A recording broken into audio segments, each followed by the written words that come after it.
So yeah, guys, no, you are getting right in here, no, medyo malakas na signal. So we're gonna get, no, kung sino tong nagtatry na kumonek sa inyo. But before we start, no, hi muna sa ating mga bagong viewers. My name is Yan, Attorney Istambayers. Thank you so much, no. Wala tayo dito gender ba, lalaki, LGBT, lahat ay welcome. Please just take only what resonates. Now let's see. Who is this person here trying to connect to you right now? Okay.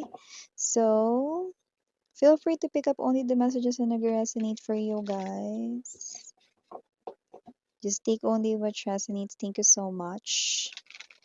If hindi mo pa alam, mayroon pa tayong main channel ng The High Priestess. Link down below lang sa ating description box.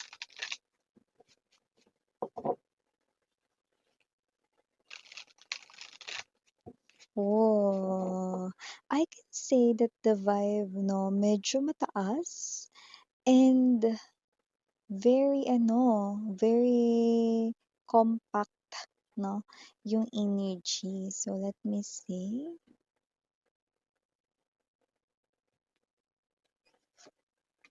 Six of Spades. Seven of Hearts. Six of Hearts, the lovers here. Chariot. Four of Clover. Seven of Clubs. King of Clubs, the Magician. Two of Hearts. Look at the center of the reading. Ten of Diamonds. The Queen of Spades. And the Two of Diamonds. Okay.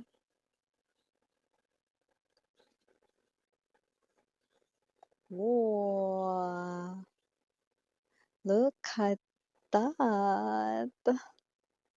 So, kung sino man 'tong tao na 'to, hinihintay ka lang niya na lumapit sa kanya. Dito.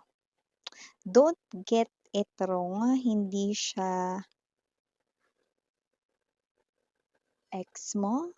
This is a new person right in here. I do see that with the Lovers card energy, this person here, no, ay may pagtingin sa'yo. Gusto ka nito, no? At hindi siya naguguluhan sa damdamin or feelings niya for you, no? This person here, nag-confess na ba ito sa'yo? Kasi parang nagko-confess na siya. Every time na nandiyan ka, yung presence mo, no? You feel very secure dito sa tao na to. You feel very familiar, very comfortable dito sa tao na to. And this person here, lagi siyang available for you. Okay? Hinihintay lang niya ritong lumapit ka rito, no? So, hindi ko nakikitang meron siyang hidden intention, hindi ko rin nakikitang pinipressure at minamadali ka niya. Pero, kung hindi pa ito nagko-confess ng literal na nagsasabi ng gusto kita o mahal kita, itong tao na 'to, no, para na rin niya yang kino-confess araw-araw. Woo! 'Di ba? So, I do see that this person right in here, no, every little thing na ginagawa niya rito, everything, anything na ginagawa at sinasabi niya rito, lahat yon ay nakaangkla sa pag-ibig niya sa'yo. Magician energy, the King of Clubs, this person here, no, ay doing this, no, yeah, this person here ay manifesting a relationship here with you guys. Someone who really wants to invest dito ang kanyang whole life, no, wants to share with you yung mga parang mga pangarap, dreams niya rito, makasama ka, no, and look how this falls sa center ng ating reading. See? This is the lover's energy. This is the two of hearts, the two of cups in the classic tarot. Ute, 'di ba? So, ibig sabihin, umpisa pa lang, kaya dito palakas ng palakas ang signal, kasi palakas na palakas rin dito yung kanyang feelings for you. Yan 'no, walang masama kung sasaluhin mo siya dahil nakikita kong iingatan ka niya.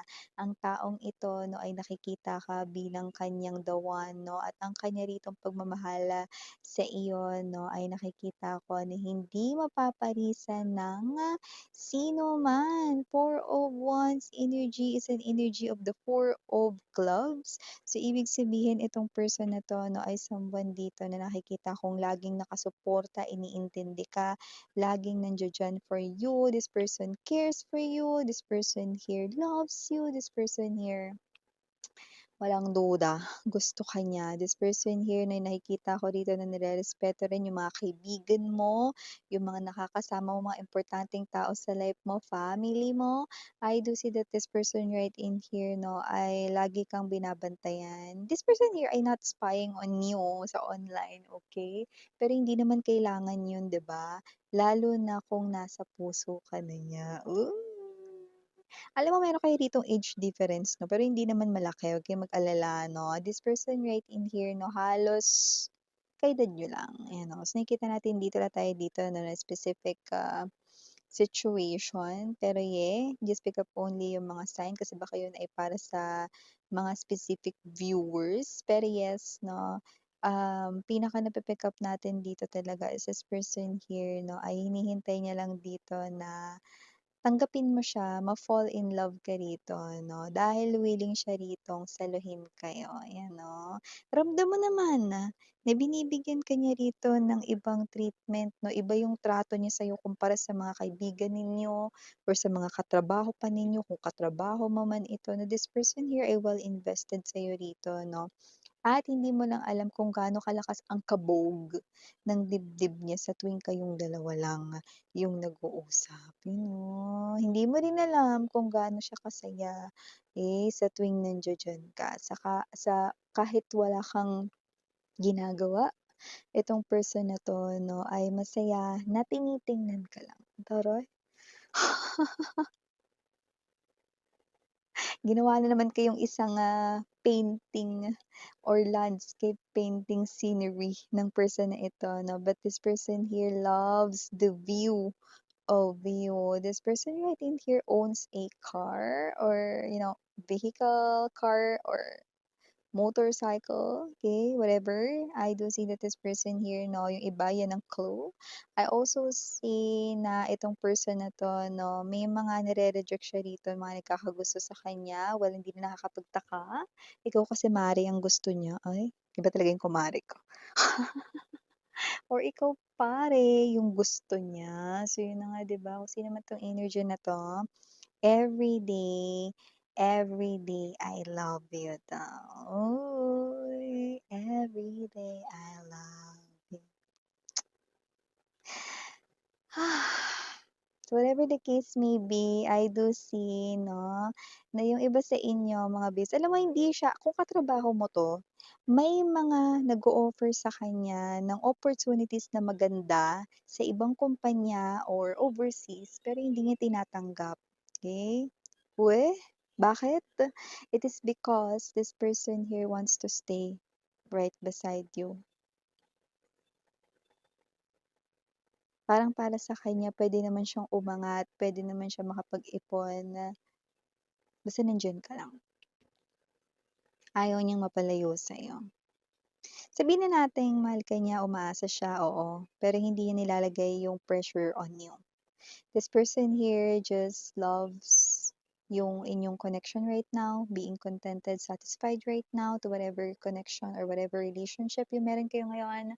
Kung yan man ay friendship pa sa ngayon, yan man ay platonic ngayon, maybe you see this person here as your colleague or someone here no, na maasahan mo, then it's okay or it's fine for him now or for her now. But this person here will pursue you. This person here will pursue you. And for some reason, you will feel that kind of security in love na hindi mo pa na-experience or naramdaman ever. And this person here will definitely give that to you. Hmm. So, yung intensity na na-feel natin, na naramdaman natin, that's why ganito yung reading natin for today. It is because this person's emotions and feelings for you ay pataas ng pataas ng pataas, you know? In other words 'no, mas pakilig ng pakilig ng pakilig pa siya rito 'no, sa tuwing nandiya-diyan ka 'no. So, nakikita ko dito that this person here could be also someone na magaling magtago ng kanyang feelings sa kanyang, facial expression, hindi niya pinapakita pero this person here, super happy niya nandiyan ka. Super masayang-masaya siya kapag nandiyan ka. At kapagka kayong dalawa lang 'no, at wala yung mga ibang mga kaibigan ninyo or mga katrabaho ninyo, this person here, feeling niya mas lalo kayong nagiging close sa kanyang heart at, yeah, this person here lagi lang siyang nandiyan para sa'yo. Anytime na tatawagan mo siya, kahit madaling araw pa 'yan, this person here will pick up his or her phone, answer your call, and without hesitation, tutulungan ka niya, or makikinig siya sa anumang sasabihin mo. Wala siya ritong pakialam kung sabihin mo pa or ikuwento mo lahat ng mga pinagdadaanan mo ng mga negative sa life, it's okay. This person here will carry that burden for you. I-share mo sa kanya yan or whatsoever. Mapuyat man dito, wala siyang pakialam. This person here just wants you to be okay, wants you na maging happy, yun yung nakikita ko rito 'no. So, if hindi mo pa napapansin meron ditong isang person na tunay na nagmamahal sa'yo, nasa paligid mo lang. This person here ay worth it na bigyan mo rito ng chance. Pero hindi kita pinagtutulakan dun mare, Huwag mong sabihin mo tinutulak kita dun. Alam niyo kumare niyo lang ako dito sa tsismisan 'no, at ito nga yung kanyang tunay na saloobin, ano ba, huwag tayong patumpik-tumpik sa pansitan. Kung true love ang hanap mo, eto, true man na paninindigan ka dito, ayan 'no, true love mo ito, TL siya sa'yo. Okey, nakikita ko dito, okey. Nag-confess man pero parang nagko-confess na rin ng pagmamahal araw-araw, matik yun. Mare pare, may gusto 'to sa'yo, mahal ka niya, okey, I can vouch for that. So ayan, taray naman. Kasi naman 'tong energy na 'to 'no, wala na siya sa di kalayuan, nasa malapit na siya sa inyo, yun ang nakikita ko dito. Nakakausap mo na, nakakatawanan, pansinin mo ang kanyang mga tingin sa'yo, yan ang nakikita natin dito. This person here loves you pero puwedeng hindi mo pa knows. Ito, kere lang, okey? Pero alam mo, hindi na rin magtatagal yang ganyan na parang wala kang kaalam-alam.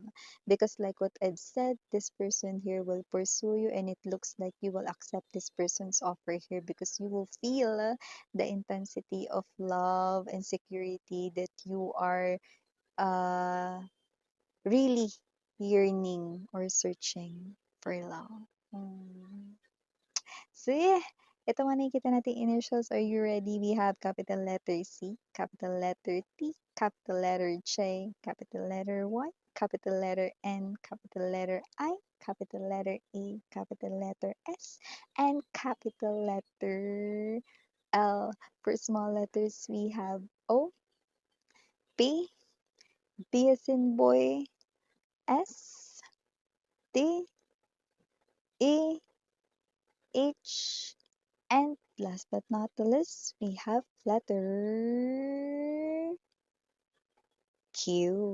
So, mga babes, ano bang hinihintay mo? Ang pare, ibig sabihin real-time energies ito mga mare. Ibig sabihin ngayong mga oras na ito yung nararamdaman niya sa'yo. No? So, paano na pag nagkita pa kayo nito mamaya or kung magkasama man kayo ngayon, ramdamin mo yung alam mo yon yung lakas ng presensya ng pagmamahal niya for you guys. Because sometimes kapagka busy ang isang person, kahit ramdam niya yon hindi siya masyadong nakakapagbigay ng attention doon, okay? Try to, you know, pakiramdaman 'no, itong person na 'to so that you'll know kung sino 'tong tinutukoy dito, alright? So this person right in here 'no, ay someone na hindi gano'n kadaldal na lumalabas dito and this person here as well ay someone na nakikita ko dito, I don't know, maybe this person here only wears the color black Okay, I know mas madalas ko nakikita yung suot niya dito color black, might be specific clue right here for someone watching. Okay, but yeah, just take only but trust me. So, kaya ni Mariana, only for the girls in Hannah, doon na for the best, sarang hey, love and light. Iwan ko na sa inyo itong mga mensahe na to, Edra. Annyeong.